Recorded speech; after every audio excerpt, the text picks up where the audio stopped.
Hello, hello, hello! This is the movie discussion for David Fincher's The Killer, video 2 of 2. So if you haven't watched the first one, check it out. It's where I give an overview of the movie and how I rank it, reviewing it without spoilers.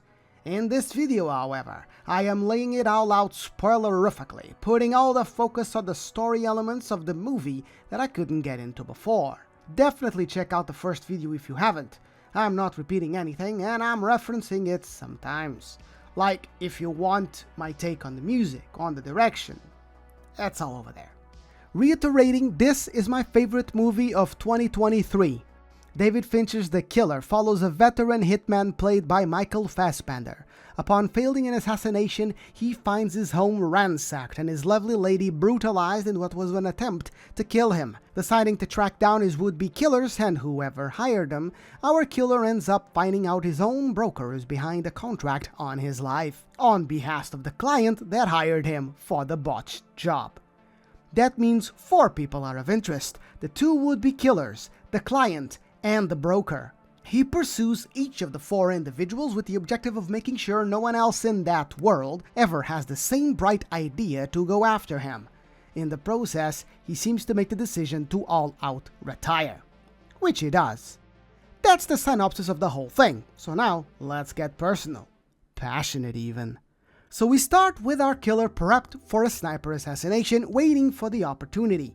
We learn about him and how proficient and experienced he seems, not only from what we're seeing him doing, but all the monologuing he does, gassing himself up and his skills. Finally, the opportunity comes. Tension mounts as I am sucked into the otherworldly focus and concentration of a decades-old veteran hired killer.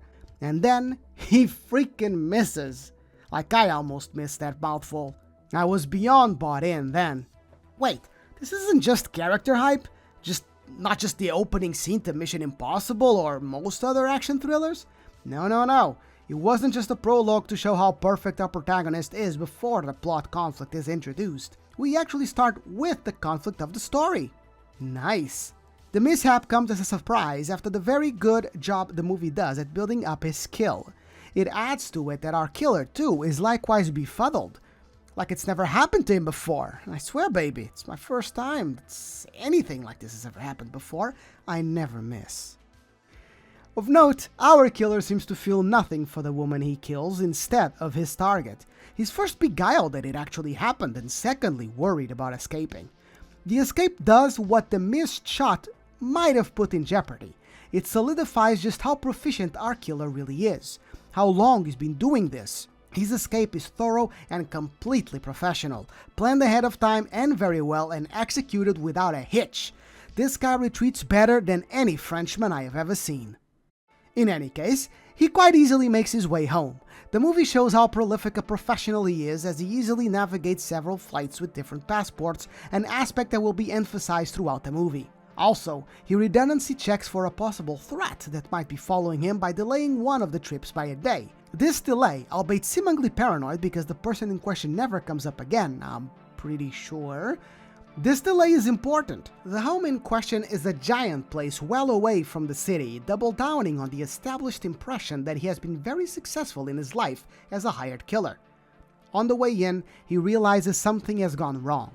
We see signs of infiltration, a bloody struggle, and soon enough, when the movie is good and ready, we piece together that he has a woman and she lives with him and was in when someone came after him. Because of the previous delay, he wasn't there. She almost died, visibly so. He vows to her brother with a tone that indicates he's vowing to the universe that hell is to be paid and that the gods will know never to go after him. He does not use these words. I, my dear listener, am a chronic paraphraseur. He tracks down the taxi driver who picked the people from the airport, finding out his would-be killers are fellow professionals who could only have been hired by the broker, or client, that he disappointed by misfiring on the hit. Much like him, the killers will be very hard to find, so he goes straight to the broker. Parnell does a phenomenal job of selling a man who manages international hired killers. Aided by his written lines, which indicates a lot of, "It's not personal, kid, you'll be fine, so let's all be fine, let's all go our different ways, and just live rich, happy lives." indicating a lot of that. He shows absolute confidence that slowly clarifies itself as bluffing, and then swiftly switches to the utter desperation of being under actual threat of death. It's pretty good. He is pretty good. Our killer interrogates the man pressured by the fact that it's the only way he'll be able to track down his fellow killers, and the client that hired both jobs. The broker does tell him that the client issued the job on him. Emotionally volatile, our killer makes a mistake and kills the broker before he can get what he needs. Fortunately, the broker's assistant wants a proper death rather than a clean-up, just up and gone kind of death, and offers to help on that condition. So, thus far, our man has shown little humanity. In his pursuit for payback, he very cruelly kills civilians despite the fact they don't resist them at all. Here, though, we see his mercilessness evaporate into steam, and after the cold shower of a possible dead end, he goes against his killing machine code. How's I don't give a fuck going? And shows it to the woman. Anyway, he kills her too, right? So, with the info, he's a killer. So, with the info on the two killers and the client, he goes after them all one by one. What follows is almost an episodic breakdown following the rhythm that was established so far, with the cab driver that the killers used and then the broker. Find target, research target, set up for a kill job, and then the execution of that kill job. Each of the three jobs is thematically and presentationally disparate, providing great variety of watching experience. We have the brute fighter who has a guard dog, and I love the detail that it took a bit to get a dog to be a dog and eat the meat. Good guard dogs are resistant to silly things like that, but they're still animals. They will fall for it eventually. We have the old cunning woman who tries to trick him, and does trick the audience, I imagine. And finally, the very wealthy client. On the old cunning woman, so to speak, Tilda Swinton, I want to say I liked it so much within the theme of the movie because she is our protagonist if he didn't do what he ends up doing at the end. What I mean by that is that she didn't retire when she should have. And finally, she made a mistake she didn't survive. She was the killer at one point, went through what he's going through, but she never got out, never stopped. Swinton, despite the efforts to survive, acts perfectly like this. Does try to survive, but fails. As I just hinted at, throughout the jobs we continue to see our protagonist shadow away his inhumanity as he makes mistakes here and there, all of which consistently come as a surprise, but are never fatal or serious. The surprise is key to show how unaccustomed he is to making mistakes, and is more acted than commented upon. As in, he acts more than he talks about it. He never stops monologuing about his killing machine rules and what the world is really like, but more and more, he doesn't live those philosophies out, even rebels against them. One of the things he says at one point is how the world is full of people, divided into two groups, the many and the few. And he intimates that he's one of the few, or wants to be anyway. From the beginning of history, the few have always exploited the many.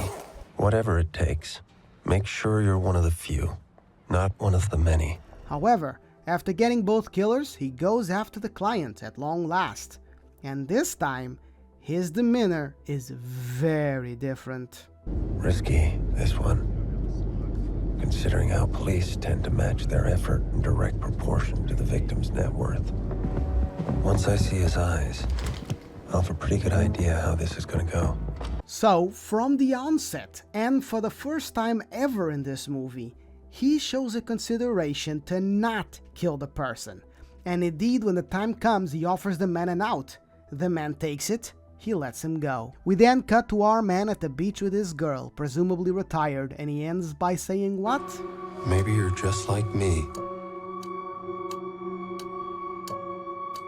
One of the many. And what an amazing ending! Despite his near supernatural cachet as an assassin, where he not only has the most skills, most experience, but also most prosperity, we see this guy with evidently hundreds of stashes with guns, passports, and other resources, unending cash sources. He can navigate the world in secret and tango with the most dangerous people in the world. But he's not untouchable. They will send killers after him, and if not for pure luck, he would be dead, because at the end of the day, he really is just one of the many. In the grand scheme of things, our man's just another contractor, showed by the fact he didn't kill that finance guy. That he didn't even know why, the finance guy didn't even know why he was there. I break into your home in the middle of the night with a silenced pistol, and you have no idea why I might be here? Because at the end of the day, that finance dude is one of the few. Finance Bro is the only person that saw our protagonist and lived to tell about it. The only one our man doesn't hit. So beyond the fantastically atmospheric film carrying some compelling introspective writing from the perspective of a human being that does not exist, or I bloody hell hope it doesn't, is the story of a killer that has only become that by making himself utterly detached. That's the starting point, and we see that shell of detachment shed away across the movie as he slowly realizes the existence he lives is no longer desirable to him, as he slowly accepts that he is, in fact, still human, and wants to retire. Indeed, this is the story of a professional at the top of his game who put everything into being the very best in this industry, realizing he's getting tired of the game and actually invested in things outside of his job. More importantly, a story of an expert coming to terms with how time and those outside things are grinding away at his skill and proficiency, and forced upon the dangerous wake-up call to contemplate retirement. By the end of the movie, he's happy to choose it. The wake-up call is more regularly a panic attack or a nervous breakdown or your kid not remembering your face. Very rarely is it botching an assassination, but still. Remarkably relatable to anyone who's ever experienced burnout or regret. Wish fulfillment to anyone who's ever desired the right personal injustices. A cautionary tale to anyone who believes their skills and abilities will never wane and deteriorate, that they can forever be at the top of the game. All of this, and it's also just a badass action movie involving really believable set pieces modeled after the concept of a hit job. Survey, information gathering, plan, resource gathering, and executing the hit. Very notably, never does this become a situation of the hunter becomes the hunted. The only time our protagonist is hunted, he's not even in the same country, or city at least. And as a hunter, he never just walks up to his targets like he's Jason Statham or something, all due respect to the GOAT. I think that's the perfect approach here. He's the hunter, and let's just visualize as much as we can how a hitman would really operate in all these different circumstances, situations, and prey. I could go on for a long time, but that's what I got on the story, and why I think it elevates the movie to an unforgettable state. Well written, greatly acted, phenomenally directed, thematically scored. This movie is a must-watch, and indeed, my favorite movie of 2023.